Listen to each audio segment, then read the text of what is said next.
Marcos kontra Duterte. Hindi ito simpleng sagupaan ng dalawang politiko. Hindi rin ito basta banggaan ng opinyon o polisiya. Ito ay banggaan ng dalawang uri ng kapangyarihan. Isang kapangyarihang minana at isang kapangyarihang hinubog sa takot at karisma. At sa pagitan ng dalawang ito, nakatayo ang Pilipinas.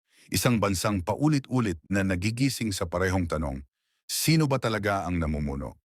Bago tayo magsimula, huwag kalimutan i-like, subscribe, at i-click ang notification bell para updated kayo sa lahat ng kwento ng mga sikat na personalidad sa Pilipinas. Ready na ba kayo? Tara, simulan na natin. Sa unang tingin, parang walang problema. Maayos ang mga pahayag, formal ang mga ngiti, walang lantad na akusasyon. Ngunit sa politika, ang katahimikan ay hindi kailanman nangangahulugang kapayapaan. Minsan ito ang pinakaunang senyales ng bagyo. Minsan ang pinagsama ng kasaysayan ng Marcos at Duterte, ngunit hindi sila kailanman ginawa para magtagal sa iisang direksyon. Bago pa man umabot sa kasalukuyan, kailangang balikan ang ugat ng kapangyarihang ito. Ang pamilyang Marcos ay simbolo ng sentralisadong lakas. Isang pamilyang minsang humawak sa buong bansa, na parang personal na ari-arian. Sa ilalim ni Ferdinand Marcos Sr., pinangakuan ang bayan ng kaayusan, disiplina at kaunlaran. Ngunit sa likod ng mga infrastructure project at makukulay na propaganda, unti-unting nasakal ang kalayaan. Ang takot ay naging batas. Ang katahimikan ay naging kondisyon para mabuhay. Nang bumagsak ang diktadura, akala ng marami tapos na ang kwento. Ngunit ang kapangyarihan ng apelyido ay parang tubig. Kahit itapon mo, babalik at babalik ito sa tamang pagkakataon. Samantala, ang Duterte ay ibang klase, hindi produkto ng Malacanang. Hindi rin galing sa elite circles ng Maynila. Ang kapangyarihan ni Rodrigo Duterte ay hinubog sa lokal na takot at lokal na paghanga. Sa Davao nabuo ang imahe ng isang leader na kayang gumawa ng mga bagay na hindi kayang aminin ng iba. Para sa ilan, siya ang solusyon. Para sa iba, siya ang simula ng normalisasyon ng dahas. Magkaiba ang pinanggalingan. Magkaiba ang moral na pinanggagalingan. Ngunit pareho ang ambisyon, kontrol sa direksyon ng bansa. Noong 2016, hindi man ito hayagang ipinahayag, nagkaroon ng hindi nakasulat na kasunduan. Sa ilalim ng Administrasyong Duterte, unti-unting naglaho ang matinding pagtutol sa pagbabalik ng Marcos sa sentro ng kapangyarihan. Ang pinakamalaking simbolo nito ay ang libing ni Ferdinand Marcos Sr. sa libingan ng mga bayani. Isang hakbang na hindi lang nagpasiklab ng protesta, kundi nagpadala ng malinaw na mensahe. Tapos na ang pag-uusig, panahon na ng rehabilitasyon ng imahe. Para sa Marcos camp, ito ay strategic victory. Para kay Duterte, ito ay kalkuladong hakbang, pagkuha ng suporta, pagwasak sa oposisyon, pagpapalakas ng sariling posisyon. Ngunit ang mga alyansang binuo sa interes ay bihirang magtagal kapag nagbago ang timbangan ng kapangyarihan. Dito pumapasok ang malaking pagkakaiba sa estilo ng pamumuno. Si Duterte ay namuno gamit ang takot at tapang.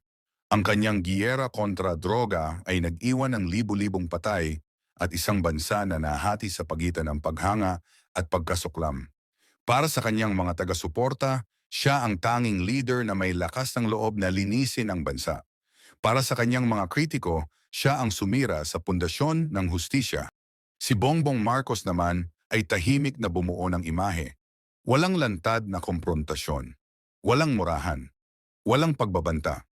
Ang kanyang sandata ay nostalgia at pangakong pagkakaisa. Unity ang naging salita, isang salitang walang tiyak na kahulugan, ngunit sapat para pagdugtungin ang pagod na damdamin ng taong bayan. Kung si Duterte ay apoy na mabilis uminit at mabilis makasunog, si Marcos ay yelong dahan-dahang lumalamig hanggang hindi mo na maramdaman ang pagkawala ng init. At nang dumating ang halalan ng 2022, tila nagkatotoo ang pinakamatapang na combination sa modernong politika ng Pilipinas. Marcos bilang Pangulo, Sara Duterte bilang Vice Presidente. Isang tambalan na halos walang kahinaan, makinarya ng Marcos, masa ng Duterte. Hilaga at timog, luma at bago. Landslide ang resulta. Wala halos puwang ang oposisyon. Para sa marami, ito na ang bagong era ng katatagan. Ngunit sa likod ng engranding tagumpay, may isang tanong na hindi kailanman nasagot. Sino ang tunay na may hawak ng manibela? Habang lumilipas ang mga buwan ng Administrasyong Marcos, unti-unting nagiging malinaw na hindi lahat ay naaayon sa inaasahan ng kampo ni Duterte. Ang direksyon ng foreign policy ay nagsimulang lumihis. Ang dating paglapit sa China ay napalitan ng mas malinaw na pakikipag-ugnayan sa Estados Unidos. Ang tono sa West Philippine Sea ay naging mas matapang, mas diretso, mas lantad. Para kay Duterte, ito ay pagtalikod. Para kay Marcos, ito ay pag-aayos ng balanse. At dito nagsimula ang tahimik, ngunit mapanganib na banggaan. Ang dating Pangulong kilala sa walang preno na pananalita ay nagsimulang magbitaw ng mga pahayag na hindi na maituturing na biro. May puna sa liderato, may tanong sa direksyon, may bahid ng pagkadismaya. Hindi man direktang pinapangalanan sa simula, malinaw kung kanino nakatuon ang mensahe. Sa politika, ang ganitong klasing pahayag ay hindi simpleng opinyon. Ito ay babala. Samantala na natiling tahimik si Marcos, walang sagot, walang patol. Ngunit sa likod ng katahimikan, patuloy ang konsolidasyon ng kapangyarihan. Ang Kongreso, ang mga institusyon, ang mga alyado, unti-unting inaayos. Dahil alam ng mga Marcos ang isang bagay na matagal na nilang natutunan. Ang tunay na laban ay hindi sa mikropono, kundi sa istruktura ng kapangyarihan. At sa gitna ng lahat ng ito, nakatayo si Sara Duterte, isang figurang tahimik ngunit mabigat ang presensya. Hindi siya palaban sa media, hindi rin siya lantad na kumakampi. Ngunit sa bawat galaw niya, may kahulugang binabasa ng mga analyst at kaalyado. Siya ba ang magiging tulay ng dalawang kampo? O siya ba ang magiging mitya ng mas malinaw na banggaan sa hinaharap? Sa politika, ang katahimikan ay madalas senyales ng paghahanda. Habang patuloy ang larong ito, hindi lang dalawang pamilya ang sangkot. Ang militar, ang negosyo, ang international community, lahat ay may mata sa galaw ng administrasyon dahil ang banggaan ng Marcos at Duterte ay hindi lang lokal. Ito ay may implikasyon sa seguridad, ekonomiya, ang posisyon ng Pilipinas sa mundo. Ito ay digmaan ng impluensya. Walang putok ng baril, pero bawat desisyon ay may epekto. Walang lantad na kaaway, pero ramdam ang tensyon sa bawat kilos. At sa huli, ang tanong ay hindi kung sino ang mananalo. Ang tanong ay, ano ang magiging kapalit? Dahil sa kasaysayan ng Pilipinas, kapag ang mga apelyido ay nagbanggaan, ang taong bayan ang laging nagbabayad ng presyo. Sa gitna ng mga ambisyon, ideolohiya at personal na interes, madalas na nakakalimutan ang pinakaimportanteng bagay, ang bansa.